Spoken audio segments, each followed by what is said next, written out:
of Greater Austin. And I'll begin as always with the chant.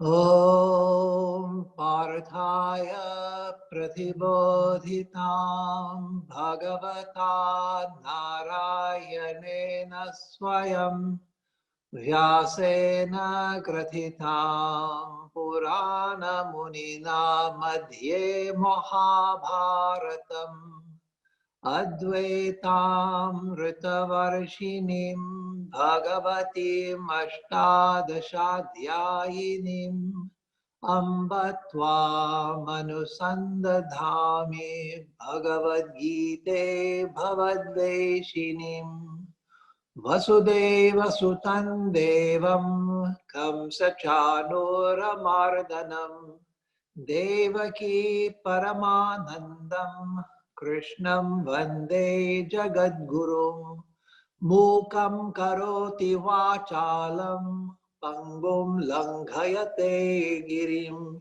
Yatkripa Tamaham Vande Paramananda Madhavam. Om, O Mother Bhagavad Gita, we meditate on you who were made known to Partha by the Lord Narayana himself, you who were included in the Mahabharata by the ancient sage Vyasa, you the goddess who rains down the nectar of non-dualism, Advaita, through 18 chapters, you the destroyer of relative existence. We worship Krishna, world teacher, son of Vasudeva, the supreme delight of his mother Devaki, and the slayer of the demons Kamsa and Chanura. We adore that supremely blissful Madhava, by whose grace the mute are made eloquent, and the lame are enabled to cross over mountains. Om Shanti Shanti Shanti Hari Om Tat Sat. Om peace, peace, peace be unto us all. So we are to begin with verse 8 of chapter 3. So chapter 3, as we saw last time, it begins with a question from Arjuna, or actually it's more of a complaint from Arjuna.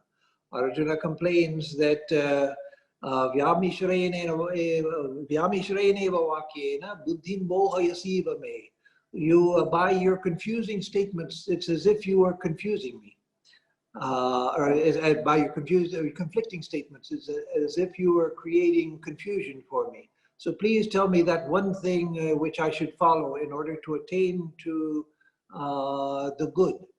And so he says that the cause of that confusion is that Sri Krishna at one moment praises work, and the next moment he praises knowledge. And there's a conflict between the two. So which is it that I am to follow? Should I engage myself in work, or should I engage myself in the pursuit of spiritual knowledge?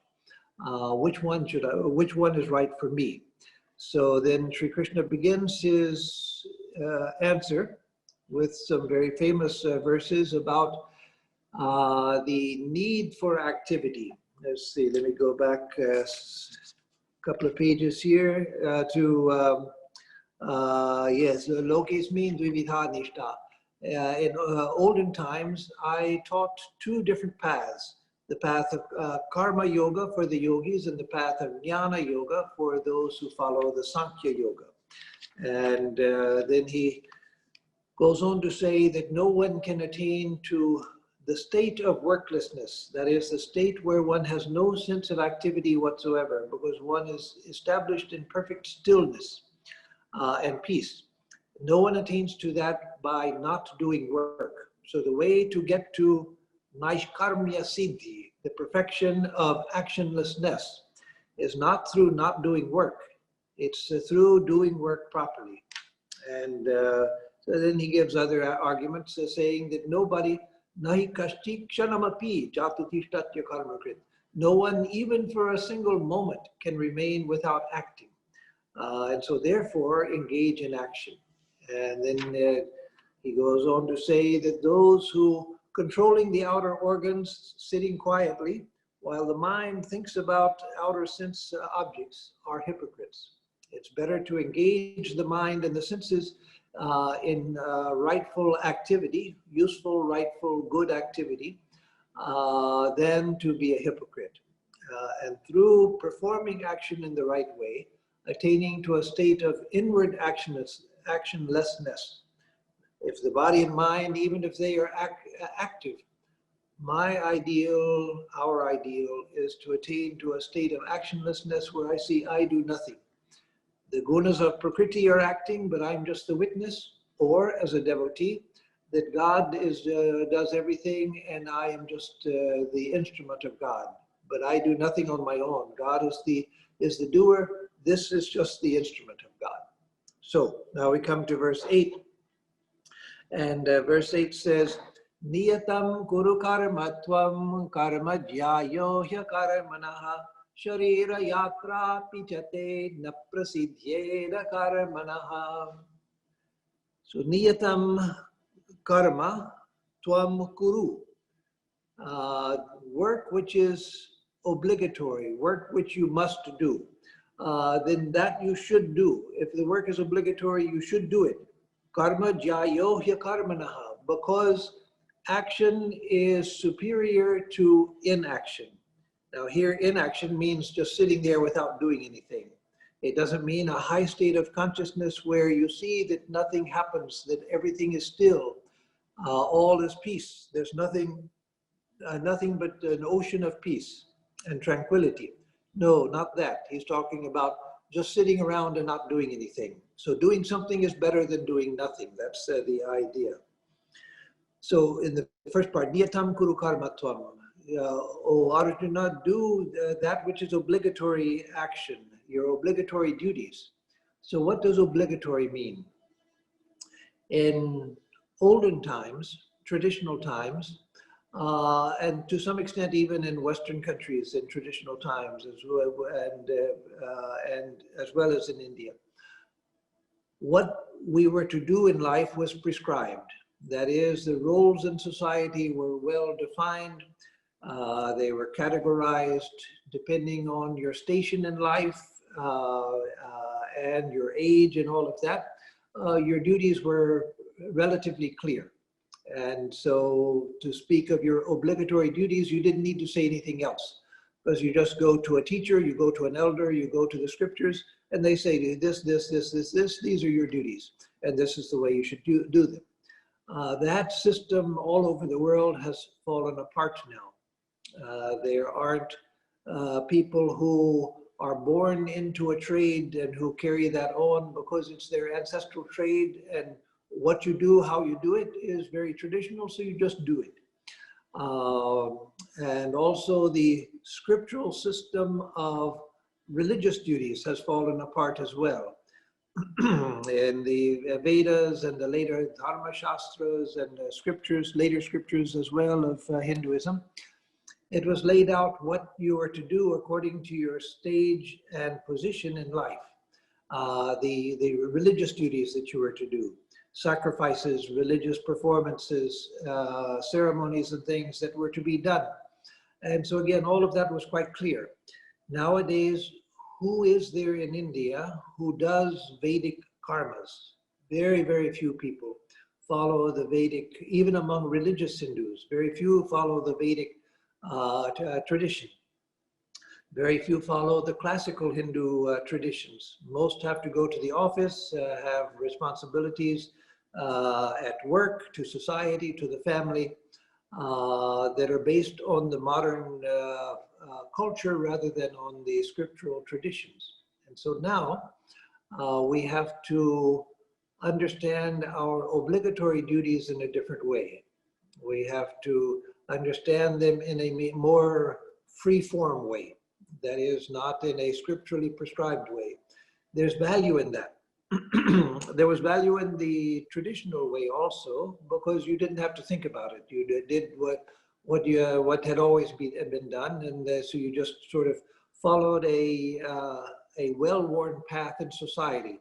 And as long as you didn't go against that, you were doing your duty. But now that's not the case. And the advantage now is that we have to think about what we're doing. We can't do things unconsciously if we want to grow spiritually. We can't just follow the leader or just follow the worn path in society without thinking about it. Now we have to look and see, what are my real responsibilities? Who are the people that that are dependent on me? That if I don't take care of them, then I'm not a good person. So let me see, who are the people I'm responsible for? Who are the people I'm responsible to? What is my work? What work do I do? That nowadays, that may change several times in your lifetime. It doesn't matter. What is it that I do? And what does it mean to do what I do well? And so we take to our obligatory duties, largely not from an outside prescription. Though if we have a job, there's some things that are expected of us that we have to do if we want to keep the job. But largely, we have to figure things out for ourselves. They're only very broad guidelines. So for instance, now if you go for an interview for a job, depending on the job, they may ask you questions like, have you ever stolen anything worth more than $25 from any past employer? And so that's a pretty low bar. It means that you can steal little things and they're not going to bother with that because they figure that everybody does it. So why bother with that? Just don't steal big things. So we have to not take that as obligatory. Okay, I won't steal big things, but I will still steal small things. No, we have to have a higher bar for ourselves. And so again, there's some things that are obligatory in the outer world even now, but those are mostly low-level bars that we have to cross. So we have to be, as spiritual aspirants, be more particular that no, I won't steal anything. If I take anything that's not mine, I will do it with the permission of the owner. Or if I have to borrow something when the owner's not there, then I will tell them afterwards that I borrowed it. Just because by principle, I'm not going to take that which is not mine. Swami Vivekananda mentioned in one of his talks in America, one of his early talks in America, that even now in India, he said, at that time, later it wasn't so true even in India, but at his time he said, even now in India, if someone leaves a bag of gold on the street, that many people won't touch it because it's not theirs. Of course, I wouldn't do that nowadays in Calcutta or Delhi, but at that time it was, the society was more traditional and people had that sense that no, stealing is not to be done. And so obligatory actions means first find out who is dependent upon me. Who am I responsible to? What am I expected to do? And how do I do it in a good and honorable way? And then I can figure out what my obligatory actions are. And then if I take initiation or something, or I come to spiritual life, then another obligatory action is added that every day I should spend at least some time. It doesn't have to be a lot of time. If you can do a lot, good. But at least a little time we have to spend every day in japa and meditation. At least to fulfill the minimum, we have to do that every day. So that's an added responsibility that we take on if we take initiation. And then we may also take up a very good practice, which we can make obligatory on ourselves, of every day at least read a little bit from a holy book. So many people keep a spiritual book by their bedside, and even if they don't have time during the day to do something, at least before going to bed, let me read a paragraph. Let me at least do something. So again, find out what your obligatory actions are. So coming back to the verse, niyatam karma tvam kuru. Do that which is obligatory action. karma hi akarmanaha jaya. Action is better than not doing anything. Better to do something than to do nothing. And then the second half, which we haven't gone over yet, Sharira yatra api chate na prasidhyed akarmanaha. That because even the maintenance of your body, Sharira yatra api, even the maintenance of your body, na prasidhyed akarmanaha, will not be successful through inaction. So even to maintain your physical body, you have to act. So as he said in the earlier verse, a couple, 3 verses earlier, I believe, he said that no one, no one can remain without work even for a second. And so even to maintain your body, you have to do things. And so join yourself to that which should be done. Avoid that which should not be done. Do that which should be done, because it's the only way to live. How can you maintain yourself if you don't do something? So even to eat, you have to prepare the food. If you have somebody prepare the food for you, you have to lift the food to your mouth. You have to work in order to make money to pay bills. You have to take care of those that you are responsible for. All of these things you have to do just in order to maintain life. And so do the things that are obligatory. So then we come to verse 9, where he begins several verses on another theme, or a related, but extension of the theme. Yajnarthat karmano nyatra loko yam karma bandhanaha tarartham karma kaunteya mukta sangha samachara.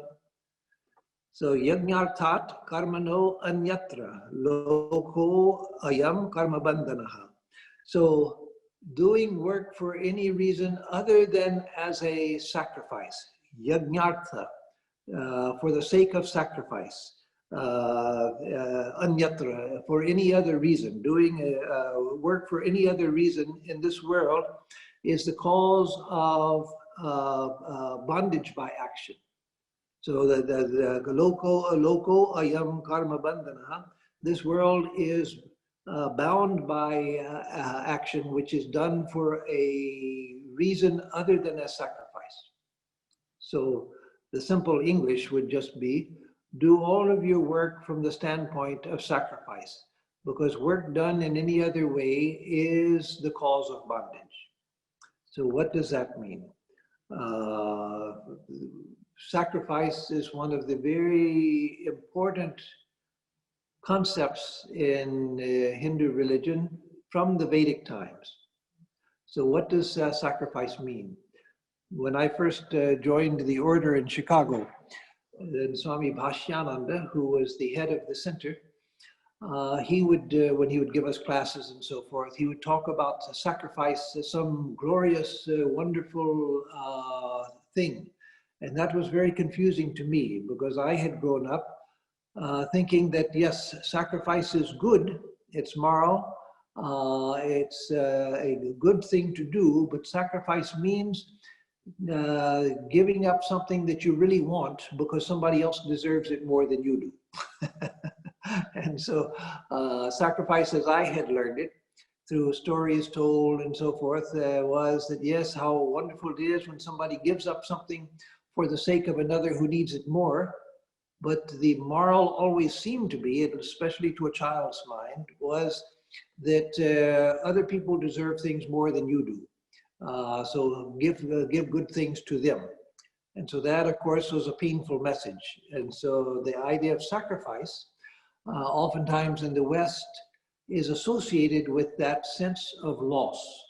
And here I saw this Swami talking about sacrifice as some glorious, grand, and inspiring thing. And so again, I was confused. It took me time before I learned why it was that sacrifice meant something quite different to him from what it meant to me.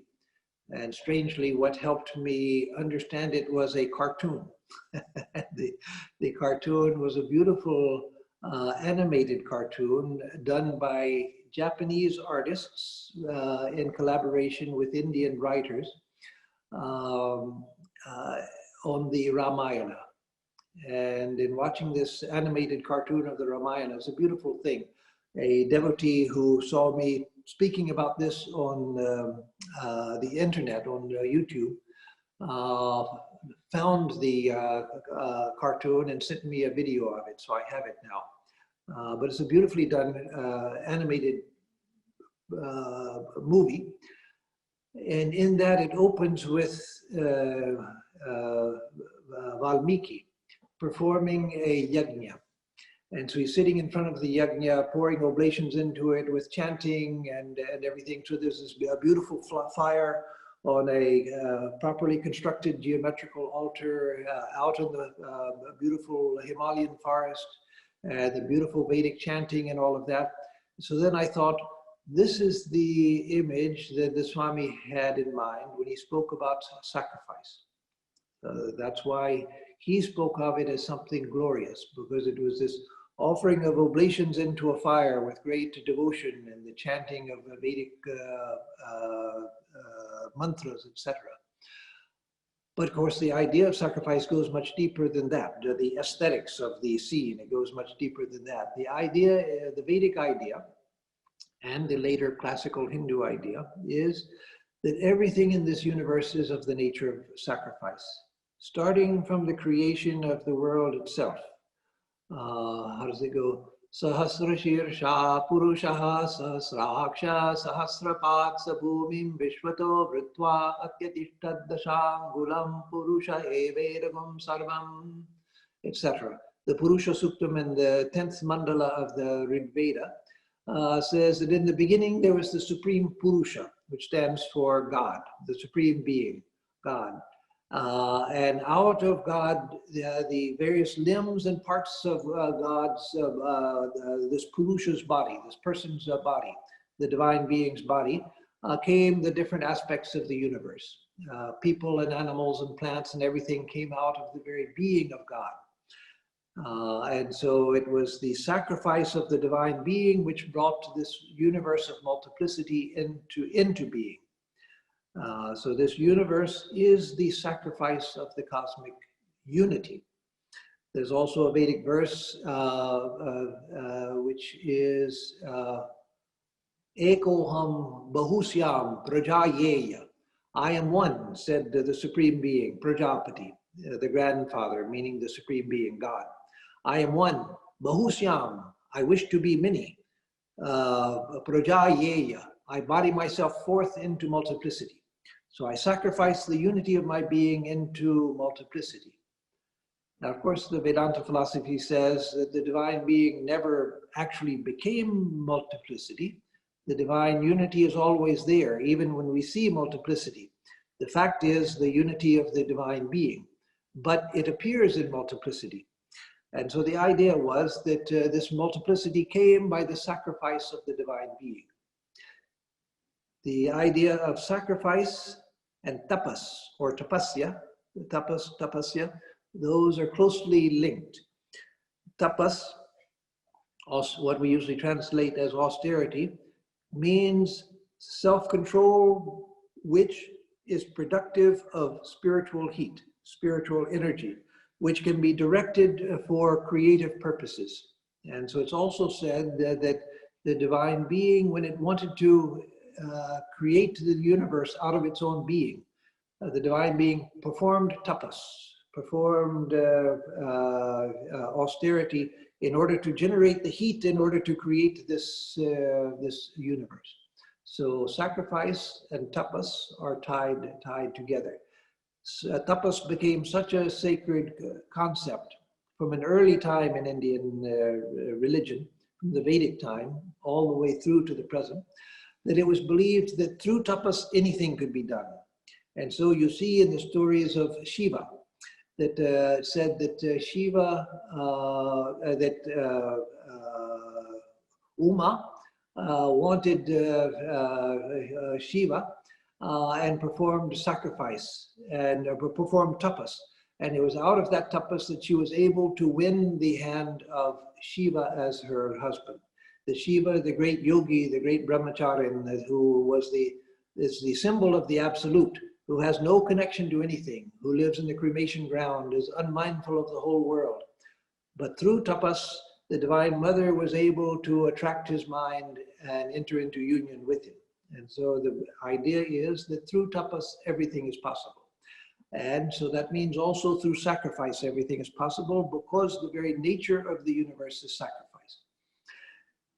If I'm a child, I remember in my own childhood, when I first had to go to school, I was so resistant to it. Some kids are eager to go to school. I wasn't at all, because for me, it meant leaving home, leaving my toys, having to go somewhere or do something that I didn't want to do, with all of these strange kids that I didn't know. But I had to sacrifice that in order to go to school, because otherwise I couldn't develop. And then I had to sacrifice kindergarten to go into the first grade. And so we go on with the sacrifices. The youth has to sacrifice their toys in order to take up their studies. The student has to sacrifice things that they would like to do just for fun, because they have an exam coming. They have to study for it. A person, when they get married, they have to sacrifice so many things in order to get married. Marriage is a tremendous sacrifice. And then if you have children, that's an even greater sacrifice. So many things you have to give up for the sake of caring for your children. And so the idea is that at every stage of life, we have to sacrifice one thing in order to come to the next stage of development. But the idea of sacrifice is that you give something up. That's the sacrifice part. But you give it up because you get something else. You give it up because there are greater things to be had.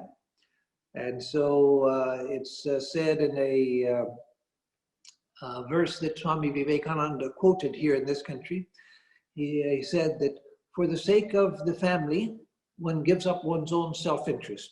That is, for the welfare of the family, I want to do this, but it's not good for the family, so I give up my self-interest in order to help the family. For the sake of the village, you give up the self-interest of the family. That is, that's a larger interest. So in order to help the village, you have to sacrifice some of your family life. For the sake of the country, you give up the village. You sacrifice the village. For the sake of the world, you sacrifice your country. And for the sake of everything, one sacrifices the whole world. That is, one renounces the whole world in order to attain to everything. That is, realization of Brahman, which is everything. And so at every step, we have to sacrifice that which is lower in order to achieve the higher. And that sacrifice always involves some regret, some pain, or something. But if we can learn that sacrifice is the nature of life itself, then we enter into it willingly. We no longer think about what I'm giving up. We realize that at death, everything is going to be taken away from me. So why be so attached to things now? If at death everything is going to be taken, why should I hold on so tightly to things now? Be ready to sacrifice, be ready to give up. And what makes sacrifice glorious is the power of love. If you have children and you love your children, then you don't think about, oh my God, now that all these little things are running around the house, I can't lead my life the way I want to. I have to give up so many things. Life is no fun anymore. I've got all these little kids running around and I have to pay attention to them. Oh, I hate my life now. No, if you love your kids, you don't even think about the things that you're giving up. I haven't had a television since I was in my teens, but occasionally I've been somewhere where I see something on television. And so once, some years ago, there was a advertisement on television that I would see occasionally when I, again, just happened to be where television was playing. And it was a yogurt commercial. I forget which brand, whether it was Danone or what brand of yogurt, it doesn't matter. But the advertisement was a woman who was giving things to her kids, feeding her kids, but she said, but this is for me, this is for me, and I hide it. I put it in the refrigerator hidden so my kids won't find it because it's for me, meaning it's so good, I'm going to enjoy it. Now that a good mother or father, are they actually going to hide good things from their kids because they don't want their kids to find it because it's so good I want to eat it by myself? No. You think, oh, this is so good, I want to share it with my kids. Come, here, take some of this. This is so good. So it's love that makes sacrifice easy. If I love another person that I have to take care of, then yes, it may be difficult.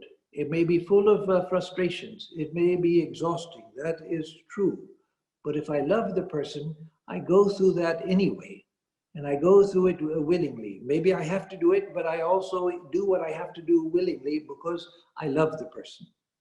And so the more we can grow in love, the more we can grow in appreciation of others, the more we can grow in the spirit of sacrifice.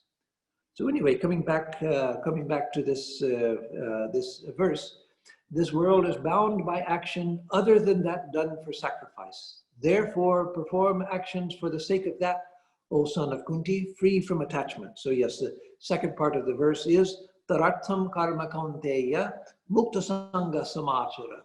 So Taratham karma kaunteya, do that action, O Kaunteya, O son of Kunti, do that action, mukta sangha, or do action for that purpose, that is for the purpose of sacrifice, mukta sangha, without attachment. Do all that you have to do it in the spirit of sacrifice, without any attachment. So that's the idea, that because this world is bound, or action that is not done for the sake of sacrifice binds us. Therefore, do all action with a sense of sacrifice, without attachment to the results. So those two things go together. Doing things without attachment and doing them with a spirit of sacrifice. So the more that we can imbibe that spirit of sacrifice, the more we'll begin to see the beauty of sacrifice itself. How it is that the spring sacrifices itself into summer.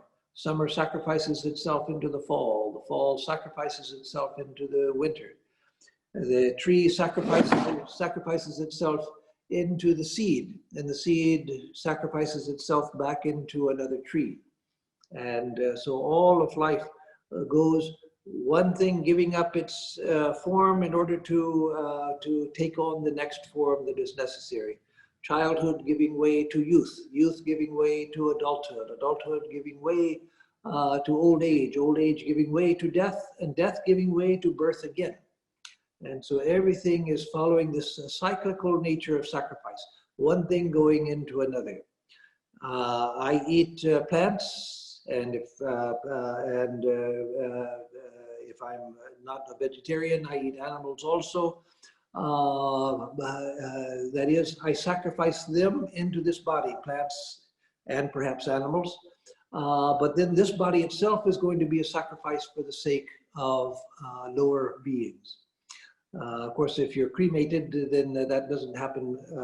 It's sacrificed into the fire. But in countries where the body is buried, then eventually the body becomes a sacrifice to bacteria and parasites and so forth. The body is gradually reduced back to its elements. So everything takes birth and grows and develops, and then it contracts, and then it disappears and goes back into its constituent elements. And so all of that is a sacrifice.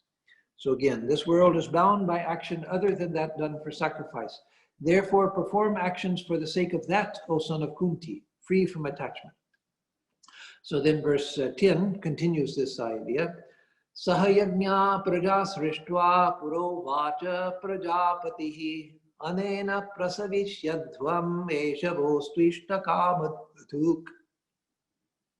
So now he begins a line of thought which is similar to what he was criticizing in verse 2. when he spoke about the Vedas belonging to the three gunas. So you, O Arjuna, be beyond the three gunas, because the Vedas, the rituals and so forth of the Vedas, they're just concerned with matters of the three gunas. You must go beyond that. But here he comes back and gives a place for that, the rituals and the sacrifices and so forth of the Vedic period. Because remember, the Gita was is told from the Vedic period. The Vedas were still, it was still the Vedic period when the Gita was given. So here, Saha Yajna Praja Srishtva Puro Vacha Prajapati. Here, Prajapati, Pura Uvacha. In ancient times, Prajapati, that is the grandfather, the lord of creatures, the creator, spoke. Or no, first let me start with the first part of the verse. Sahayagnya praja srishtva, having created living beings together with sacrifice. So all of us have, all living beings were created together with sacrifice by God. When God created the universe, when God projected the universe out of its own being, created living beings and the process of sacrifice.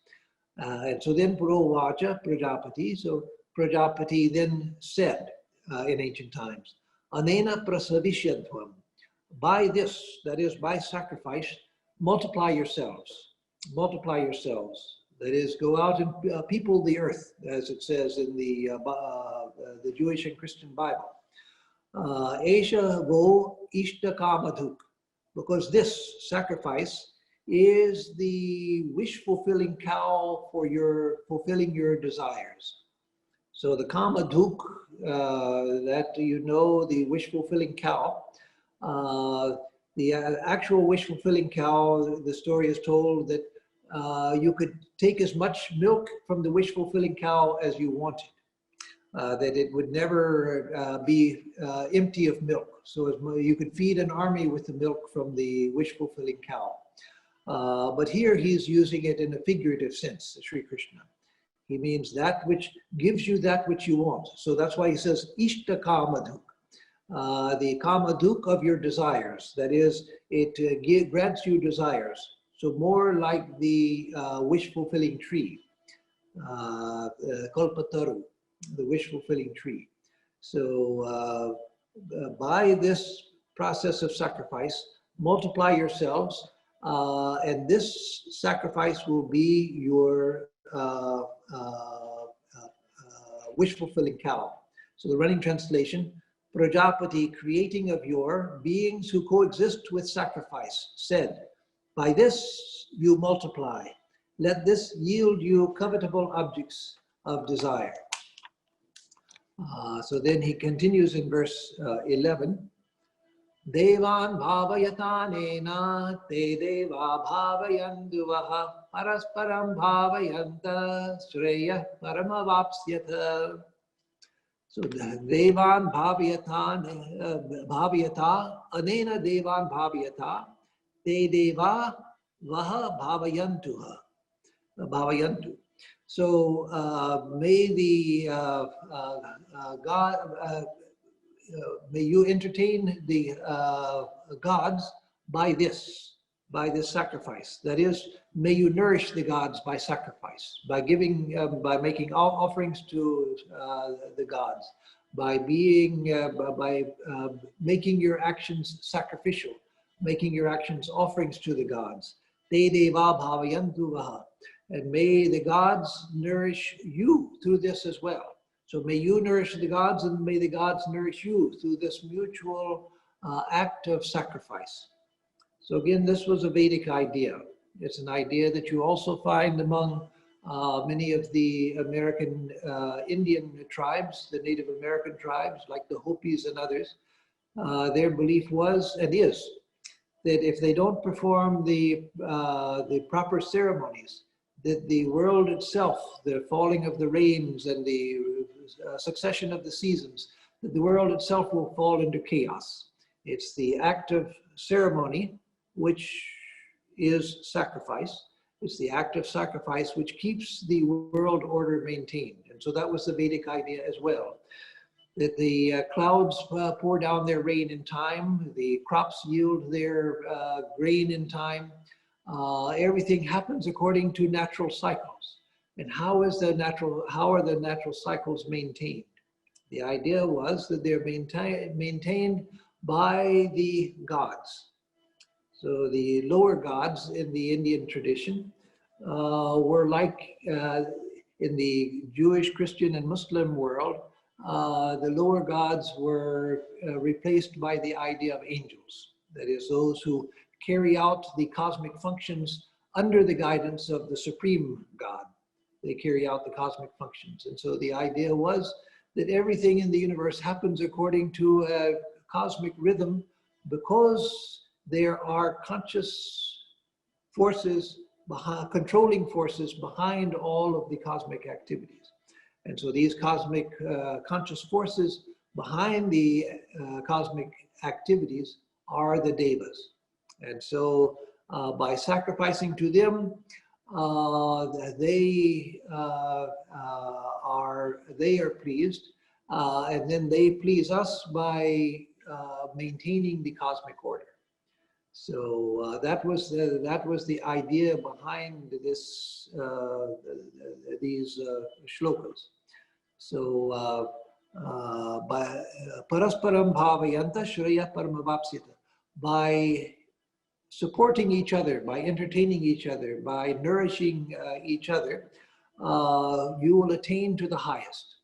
So through sacrifice, by proper sacrifice, then you will attain to the highest, Shreya, the Nishreyasa or the Shreya. So by this sacrifice, entertain the gods and let the gods entertain you. And of course here entertain means to nourish, to support, etc. Entertaining each other, you will both attain supreme good. Shreya param avapsyata. You will attain to the supreme good. Then verse 12 says, Ishtan bhogan hivo deva dasyante yajna bhavitaha tair dattana pradayebhyo yo bhunte stena eva saha. So Ishtan bhogan hivo deva dasyante yajna bhavitaha. So the gods being entertained by the sacrifices which you, O Arjuna, here it's not Arjuna speaking. Here Prajapati is still speaking. Prajapati, God at the beginning of creation, is still speaking to the Praja, that is to the creatures, to humans and other creatures. He's still speaking to them. So he's saying that the gods receiving these offerings of desired objects, or no, I'm sorry, the gods being pleased by sacrifice will bestow on you the desired objects. Ishtan bhogan, the bhogas that are ishta, the desired enjoyments. So if you sacrifice to the gods will give back to you the desired enjoyments. One who enjoys enjoys the things given by the gods without giving back in sacrifice is indeed a thief. Stena eva saha. He is indeed a thief who enjoys the things of life without giving back to the gods. Albert Einstein famously said, he's often quoted, and it's a wonderful statement. He said that every day I am conscious of the fact that the research which I do in the laboratory at Princeton, the advanced lab at Princeton, every day I'm conscious of the fact that the work that I do is made possible by the sacrifice of many, many people. Meaning the people who clean the streets, the people who collect the garbage, the people who grow the crops, people who transport the crops to grocery stores, the people who manage the grocery stores, the clerks who sell the groceries, the whole network of an infinite number of social functions that are performed. It's that allows me the freedom to work in my laboratory on fundamental physics. Fundamental physics, how could that go on? How could we do research into such things? How could we have temples and other things like that? How could we have art museums and artists and musicians and things if there weren't this vast network of people sacrificing themselves for the common good? We have streets, we have fire departments, we have police departments, we have public works, we have the water system, the sewage system, we have the network of enterprises, all of these things forming an intensely complex society. And because of that, I can lead the life that I lead. And so Einstein said, I am every day conscious of that fact. And so that meant that to be conscious of it means to be grateful to all of those whose sacrifice is allowing me the freedom to do my research. And so we should imbibe that attitude as well.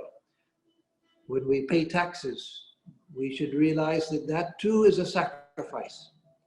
Now it's true, sometimes you don't like what tax dollars are spent on, some of the things tax dollars are spent on, but that we don't have individual control over that I'm giving my taxes, but I only want you to spend it on this, not on that, because I don't like that. Well, that won't work. So we realize that we have to pay taxes. Why? Because we are dependent on so many things that are provided for us. So that is our paying back our dues to society for the things that society provides to us. And so that also is a sacrifice. There was this idea that arose in the 1980s during the time of Ronald Reagan. He was the one that, as far as I know, the first who gave voice to these particular words. Maybe he took those words from someone else. But the idea was that the government takes your money out of your pocket. That's your hard-earned money, and the government steals it from you. No, no, no, no, no. That's a terrible idea, to think that all of the money that I earn is just for me. Who then is going to pay for the streets? Who then is going to pay for the electrical grid? Who is going to pay for the water system, for the sewage system? Who's going to protect people? Who is going to protect houses from fires? Who is going to do the 10,000 things the services that are provided for us? So in paying taxes, we're offering our sacrifice in recognition of the fact that I receive so many benefits from society, I have to give something back. So again, let me state, so there's no confusion, that's not denying the fact that that tax money is sometimes misused and sometimes it's used for bad purposes. That I will admit. But when we don't have control over that, we can at least recognize that no, I have to give back to society. So paying my taxes is a sacrifice, and let me make that sacrifice willingly. Let me not do it unwillingly. And certainly let me not have that extremely selfish and self-centered idea, which is so common nowadays, that all of the money is my money and the government is reaching in my pocket and taking it. It's my money and the government steals it from me. No, no, no, no. Where would you be without all of the services of the government? That's a horrible idea. And it's an idea usually that the richer a person is, the more they feel the government is stealing their money, in spite of the fact that the richer you are, the more you have gotten from society.